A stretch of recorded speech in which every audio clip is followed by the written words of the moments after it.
Hello and welcome to the Miami Showband Peace Centre online. Today we resume our series of Speaking for Myself, and our guests today are Father Seán McManus in Washington, Susan Hickey in Chicago, and our witnesses are Michael Gallagher, whose son Aidan was murdered in the Omagh bombing in 1998, and Michael O'Hare, whose young sister, 12-year-old sister, Majella, was murdered in 1976. And both of those anniversaries are coming around very soon, this in August. We've got our two stalwarts from TaRP, Truth and Reconciliation Platform. Eugene Reevy, co-founder, is up there in Whitecross in County Armagh, and Joe Campbell is in London, keeping an eye on things for us as well. The purpose of all of these programs are to show that neither side has a monopoly on suffering or loss, and we tell these stories to show the futility and the failure of violence. So we'll start off today with a witness impact statement from Michael Gallagher, our friend. Michael, whenever you're ready. Thank you, and thank everyone else for joining us. My story started basically on the 15th of August 1998. I had 3 children, 2 girls and 1 boy. Sharon was the oldest, Aidan was in the middle, and Kat was the youngest. And we were just an ordinary family. We weren't involved in anything. We weren't involved in politics. I was always self-employed, just trying to make a living. And, you know, things were rolling along. Everything was fine. And the peace agreement came, the Good Friday Agreement, or the Belfast Agreement, as some people call it, happened in April, on Good Friday on April 1998. And I think we were all relieved that that happened. As a family, my wife Patsy and myself and the 3 children went out, and we all voted for peace. We all voted to like the majority of people in Ireland, to move forward and to leave the violence behind. And you know, those early months we enjoyed. We knew the children could go out at night and at the weekend with their friends and come home, and they would, you know, they would be relatively safe. So that all changed on the 15th of August 1998. That morning, we had a car repair business, and we didn't normally work on a Saturday. Maybe we had work to do on our own cars. And that particular day, I had a car, my own car was getting prepared for the test. So I went to the garage, which is some distance from where we lived. And then I came back around lunchtime, and I came into the kitchen and I asked my wife Patsy, is Aidan up yet? Because I knew he was out the night before with his friends.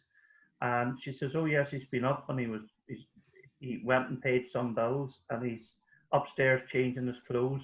And he's going to pick up his friend Michael Barrett, and they're going into the town. He's going to buy a pair of jeans and a pair of boots.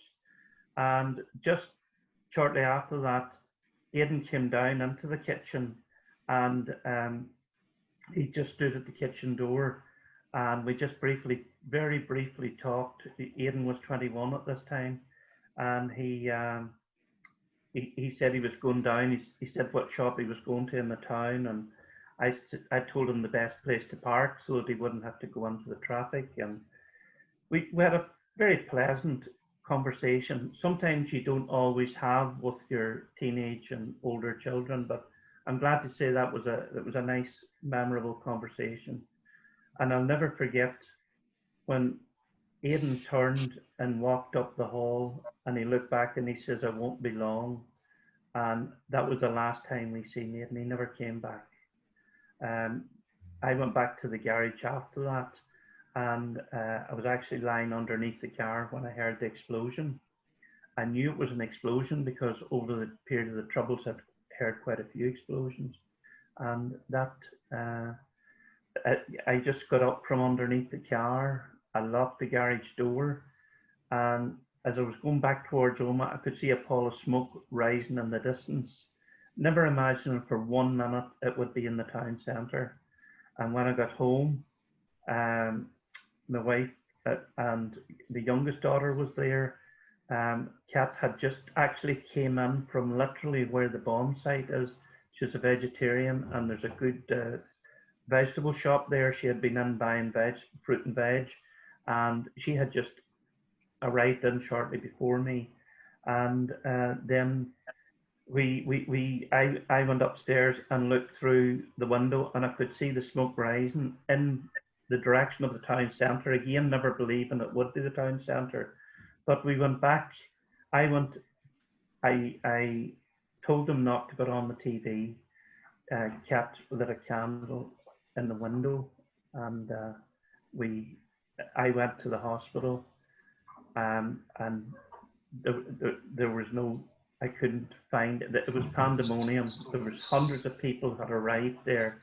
Some of them with life-threatening injuries, some of them with minor injuries, and it was in complete chaos. Because just to set the scene, this is a small hospital in a small town with 1 doctor and 2 nurses in the emergency room. So they were overwhelmed. I then went to the bomb scene, or not to the bomb scene, but to where I had told Aidan to park the car, and the army had that area cordoned off, and they just told me I'm best to go to the hospital, which I went back to. And on the 3rd time I went back to the hospital, I found Michael Barrett, who was with Aidan, and Michael, he found it difficult to talk because of his injuries, and he said that I asked him what happened to Aidan. He said the last thing he remembers, the 2 of us were walking down the town, and the bomb exploded, and he was thrown in the air, and that was all he remembers.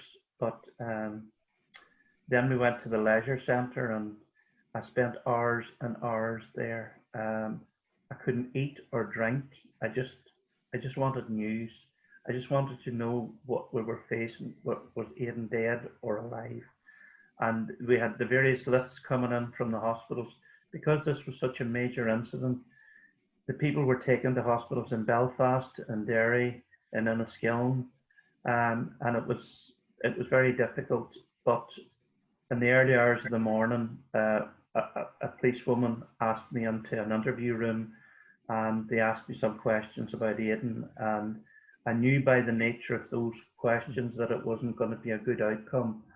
And they said there's someone of that description in the temporary mortuary, which was in the army camp in Omagh, because at that time that's the only place that they felt that there was going to be any privacy, because there was that much media. So then I went there and I joined some of the other families that were waiting to identify their loved ones. The family that I was in was the Grimes, and it was quite a horrific thing to hear the grandchild, the mother, and the grandmother, 3 generations of the one family. I found it very difficult to believe what was happening, and then eventually I was taken in to identify Aidan. Aidan died at the scene. There was 21 people died on the street, and he was one of those 21. And after that, at that point in time, that was the first time somebody had came through our door. It was going to be a funeral. It was just going to be a terrible, terrible situation. And we, with the help of the community and all religions, we all come together and worked our way through that. And we formed a support group. That group was called the Omagh Support and Self-Help Group. And then we just initially came together for support among ourselves, and we thought that's all we would have to do. But later on, there become very serious issues around the police investigation, the criminal investigation. There were so many issues that were unresolved, so many questions that no one appeared to be able to answer. And what I would simply say to finish this story for now is Omagh was not a simple bomb. It was a highly sophisticated bombing. There is issues, and our American friends might, I don't know how much they know about Omagh, but they may be quite surprised. We have issues with MI5 Special Branch.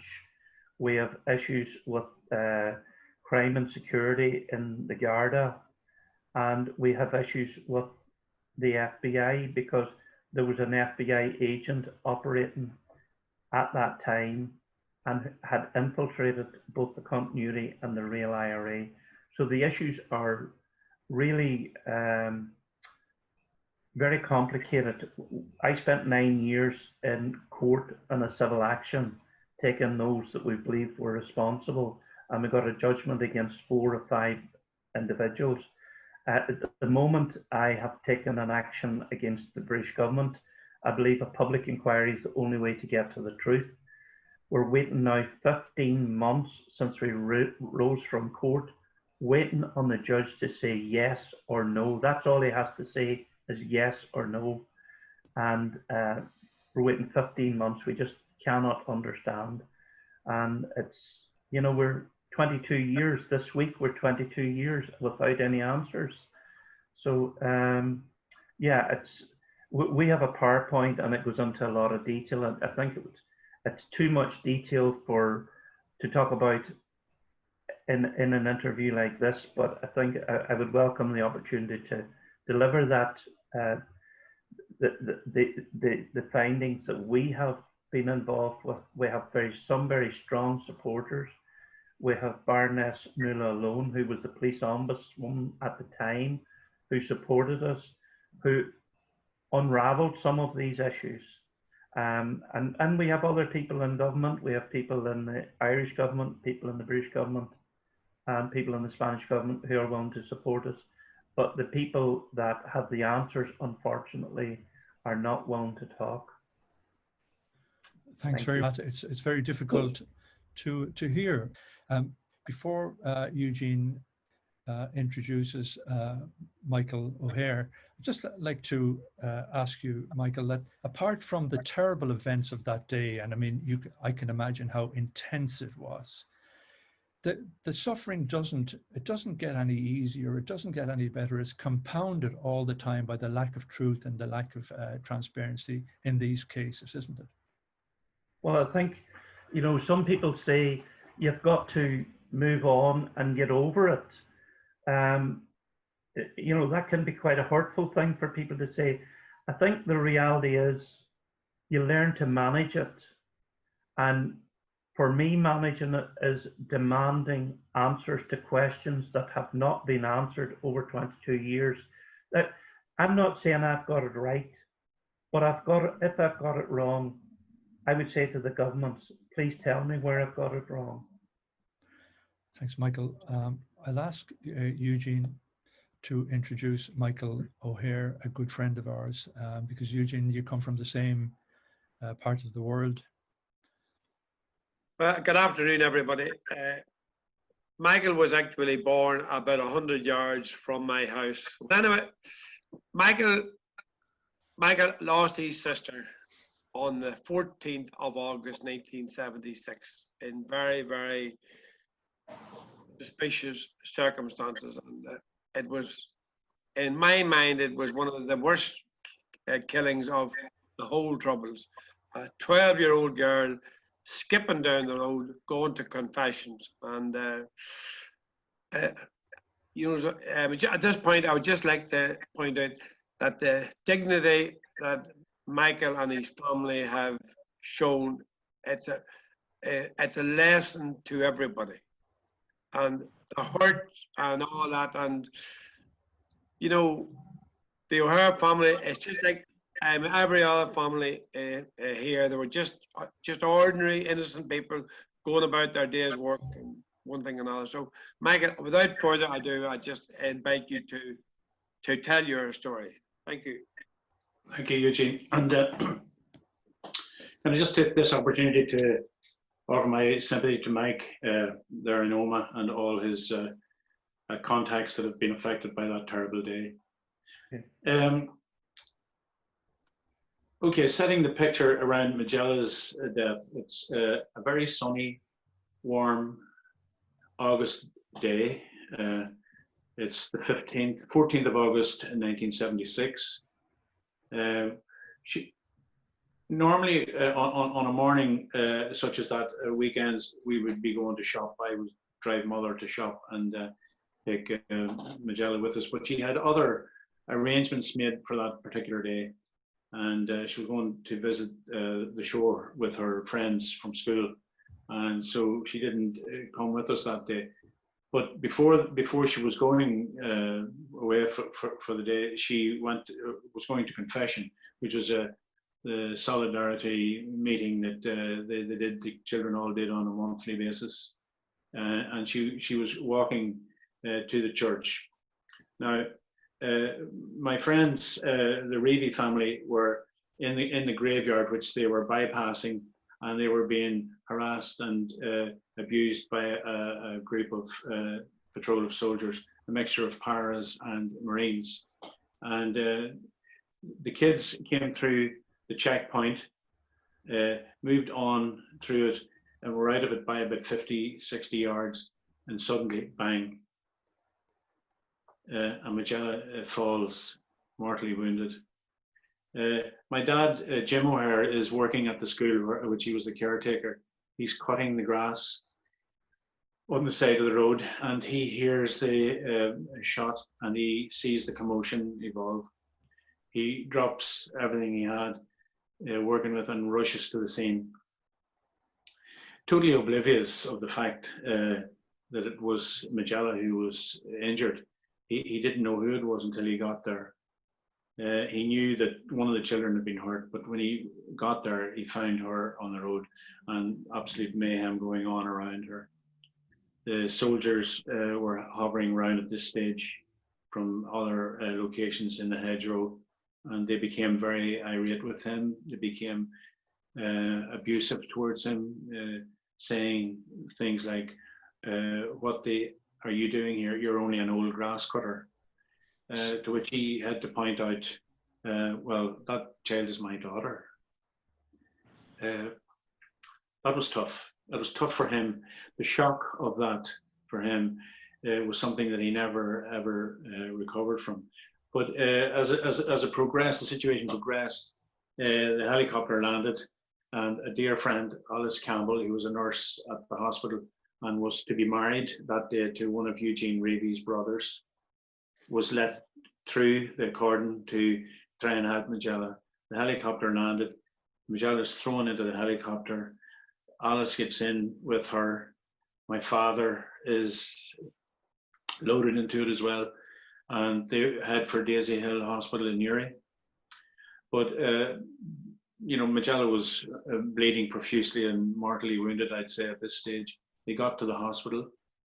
She's taken out and into the surgery. The surgeon comes on the scene, tries to investigate what he can do to help, and it was too late. Majella had died as a result of the action of the British Army.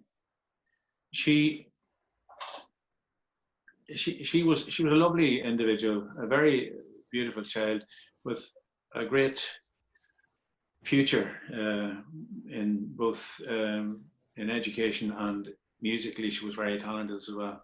So it was a big loss to the family, and it was a loss that we could never ever recover from. But to take it a step further, the RUC came to me in the evening of the killing, and they said, we are not happy with the story that the army are putting out, and we would like to further investigate. And of course, I mean, given the situation and what was happening around us in the house, I said, well, you know, I'm whatever you have to do, just go ahead and do it. So they pursued interrogation of the soldier, which they were denied because it was a situation then that military police dealt with issues surrounding the army, and the RUC dealt with the public.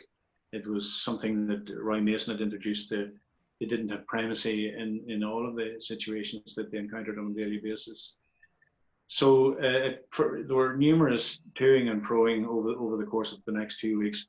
All of the witnesses that were in the area, and I have to say I'm delighted that Father Seán knows about this, because this is a booklet depicting what actually happened and witness statements from the neighbours and people who were on the road on the day. And it was put together by Father Fall and Father Raymond Murray, who were personal friends of Father Seán's. Beautifully done and very truthfully put together. So we were then told that some days later, the chief investigating officer came to me and he said, look, he said, there's something not right here. We're not happy with what we're being told, and we're not able to interview directly the perpetrator of the offence because they won't let us. And he said, and so we might charge him. So I said, okay.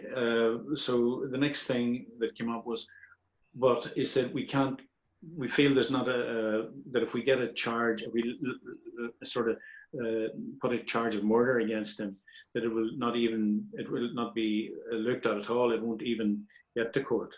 And the diplock system was in place at the time, and we had a well-known judge who was very sympathetic to the forces of law and order. And they said they wouldn't charge him with murder, but they would charge with manslaughter. So whenever that charge was levied at him, and we went to court, there was no further action taken because the judge deemed that probably was a gunman that the army had fired as a result of being attacked themselves, and that Majella had died as a result of crossfire. Totally untrue. There was no third party involvement at all. And it was the truth of the matter was that his observation was that that could have been possible. So he wasn't going to chastise the soldier in any great depth, and in fact let him go without a penalty of any kind. And of course that is the situation that we were facing then. But then, of course, you have the passing of time, nothing done, no counselling. You have the demise of our family because of the trauma. You have my father totally broken. You have mum totally broken. You have the rest of the siblings wandering around in absolute mayhem, not knowing how to deal with these issues, and always constantly on your mind. Always first thought in the morning and last thought at night was Majella's killing, because she was the youngest of our family. She was a blessing, a young, we were lucky to have her 12 years and the next one was 20. So there was an 8-year gap, and it was a terrible time for us. And we felt we never got any effort made by the authorities to make our acceptance of what happened maybe come forward. I pulled away from Northern Ireland. I went to work in London. I've been in London for 40 years. I've just started shaking it up again from here.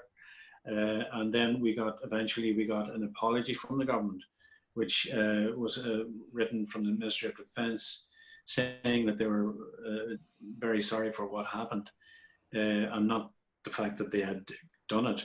And they also cast aside the evidence of the soldier, and saying that it was unlikely that he was fired at and that it was his fault. So that's where we are with it at the moment. We're trying at the moment to get the case reopened again. And if that be the case, then, and there are questions still to answer, then I would be looking for that to be implemented. But it's 44 years, it's a long time. Mum and Dad have gone, but the truth is not yet told. And the history of Majella's death is the history that has been given by the army, and it is that they were fired at and that she died as a result of crossfire. And that is untrue. And that's what I'm trying to eliminate, and trying to have her death recorded properly and honestly. Thanks for that, Michael. Again, another story very, very difficult to hear, very difficult to listen to. And when you just mention in passing there a lady called Alice Devlin, and you just say that, you know, she was a nurse in Daisy Hill Hospital. She held Majella on the way to Daisy Hill Hospital, and she was also engaged to Eugene's brother, who was killed. That's right, yes. And another connection is that she was one of the nurses who nursed me when I was in Daisy Hill Hospital. Sometimes we forget these special people that looked after us, all. And if I can just say as well that I visited your mother on a number of occasions with Eugene, and I have never seen such dignity in my life. She was a remarkable woman. I was very, very sorry to hear of her passing. Yeah. Thank you, Stephen. Thank you for that. If we can talk to Father Seán McManus. Father Seán is a champion of people, Irish people from both sides of the community, both divides. You've championed Majella's case, you've championed the Miami case, the Reeves, you've brought to the attention the terrible injustices against Raymond McCord and against Paul McElwain and people like that. You've seen, and you're well aware of many of these cases, and you've seen as a priest as well, the terrible impact on any family when a child is murdered. Can you give us your thoughts on that, Father Seán, please? Well, that was a very powerful.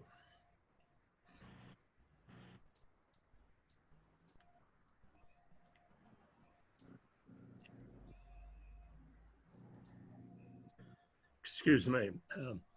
That was a very powerful. I'm sorry about that. It happens to me quite often. And it's amazing that no matter how familiar one is with these cases, that when you hear the family,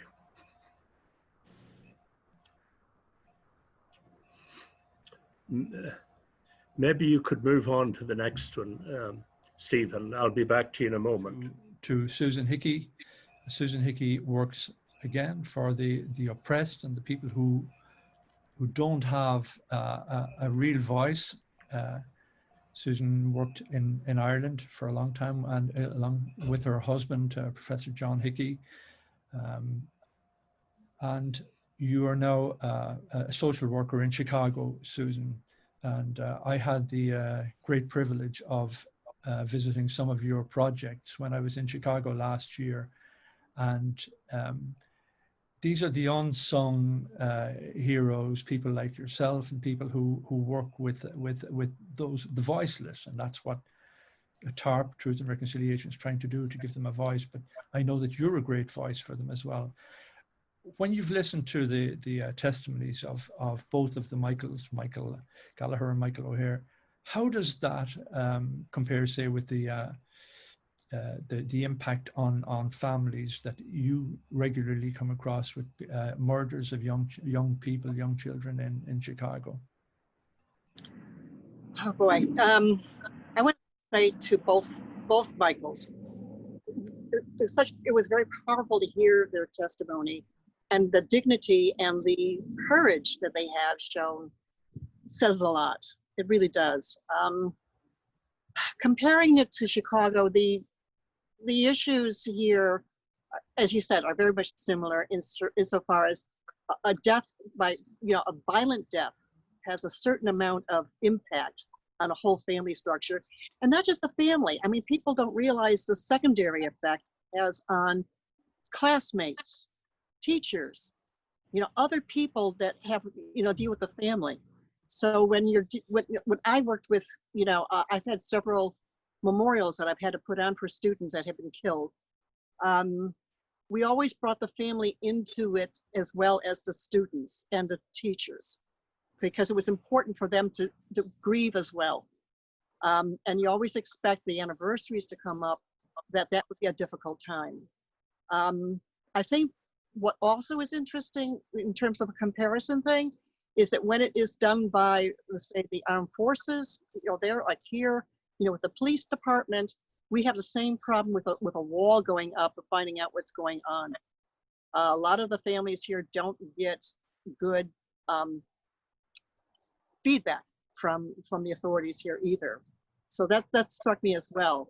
And you like both families. The fact is, we're still feeling it. Those families are still feeling it, and I think that people have this thing about moving on. You don't move on. There's no such thing as moving on as such. So yeah, I mean, I want to thank them again for their statement. It's important to hear that. Thank you. Indeed.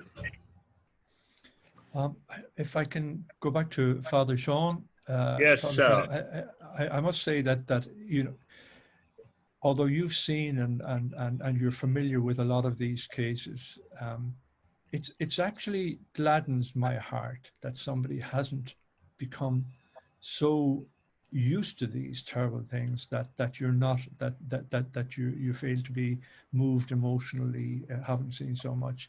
And I'm sure both of the Michaels are grateful to see you react like that.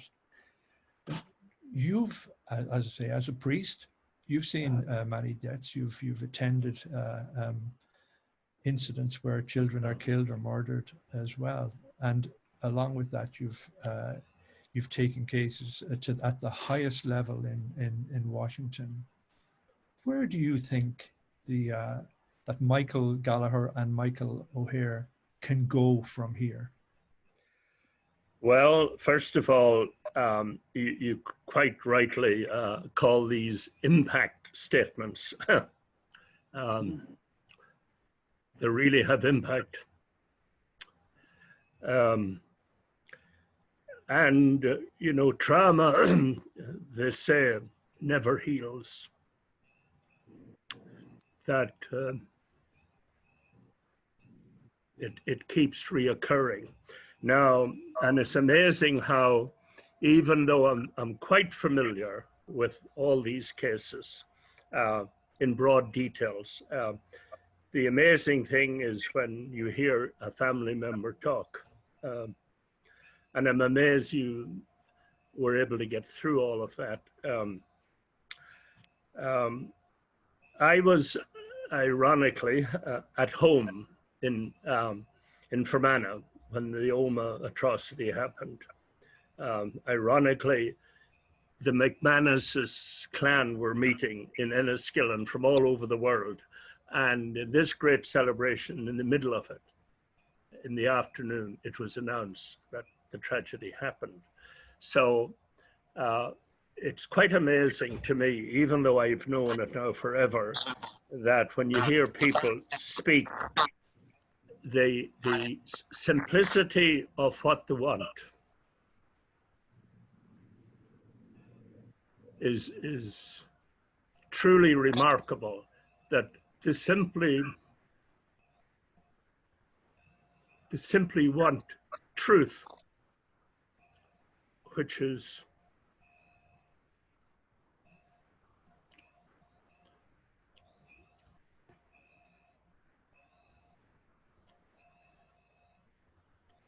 which I find very powerful. And it's also the secret of your strong campaign that you've kept up all these years, because the truth does, as to say, really set us free. And the search for truth is tough, but in a way, I guess, a liberating exercise. So I'm amazed when I've heard both of the men there talk about that simple demand, the simple necessity of the truth.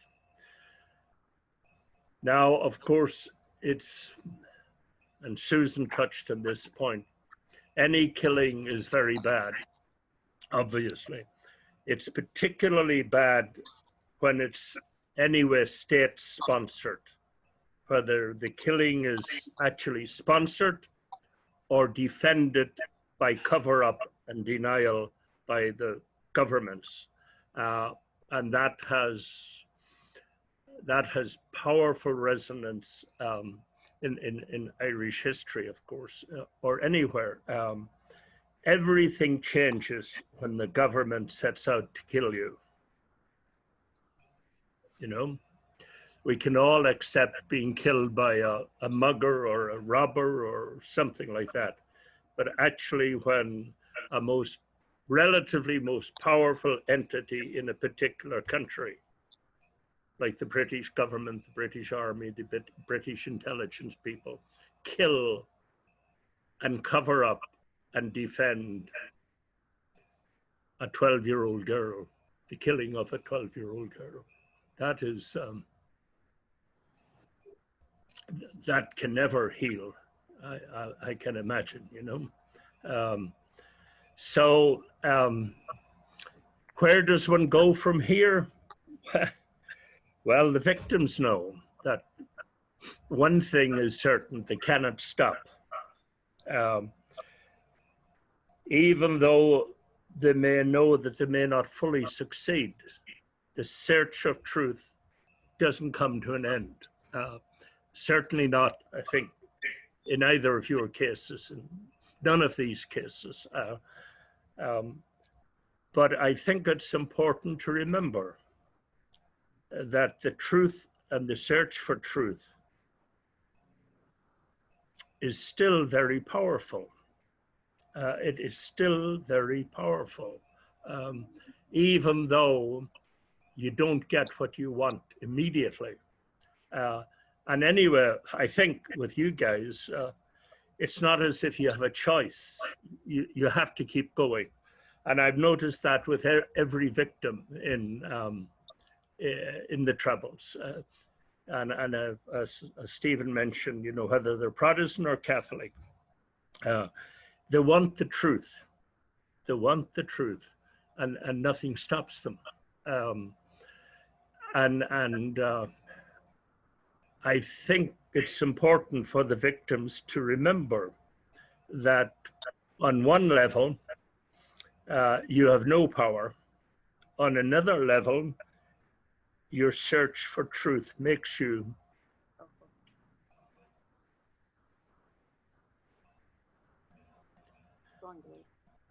very powerful, makes you more powerful